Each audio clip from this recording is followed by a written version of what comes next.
আজকের আমি যে বিষয়টা নিয়ে কথা বলবো সেটা হলো শপি থেকে আমি একটা শ্যু অর্ডার করেছিলাম, ঠিক এইটা। তো এখানে লেখা রয়েছে মাল্টি কালার। মাল্টি কালার মানে যে কোনো কালার আসতে পারে।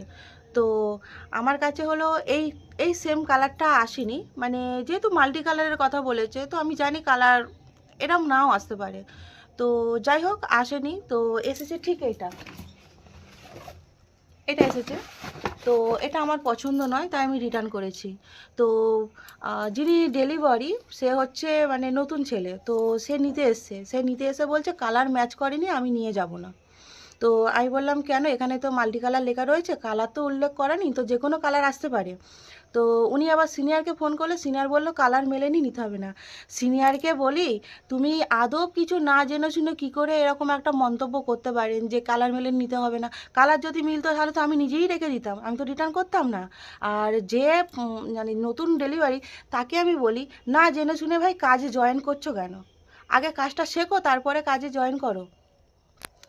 সেখানে প্রথম থাকতেই লেখা রয়েছে মাল্টি কালার। মাল্টি কালার মানে যে কোনো কালার আসতে পারে, এইটুকু সাধারণ কমন সেন্স নিন। আজ ওর জন্য আমার রিটার্নটা ক্যান্সেল হয়েছে।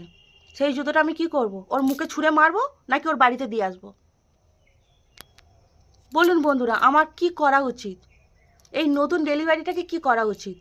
আর যে সিনিয়র, তার কি মানে কি আক্কেল, আমি একটা কথা বুঝতে পারি না, তার আক্কেলটা কি? সে না জেনে শুনে কী করে বললো যে কালার মিলিয়ে নিতে হবে না? সেখানে তো লেখাই রয়েছে মাল্টি কালার। মাল্টি কালার মানে কি সে জানে না? এতদিন ধরে কাজ করছে। আমি যখন কাস্টমার কেয়ারে ফোন করলাম, কাস্টমারে যিনি ফোন তুলেছিল উনি বলেছিল যে এখানে কালার মেনশন করা নেই, তো যে কোনো কালার যেতে পারে, যেহেতু মাল্টি কালার লেখা রয়েছে। তো ডেলিভারি বয় কেন নিয়ে গেল না সেটা আমি বলতে পারবো না। তো এটা ডেলিভারির প্রবলেম। তাহলে আমি কি করব? কি করা উচিত?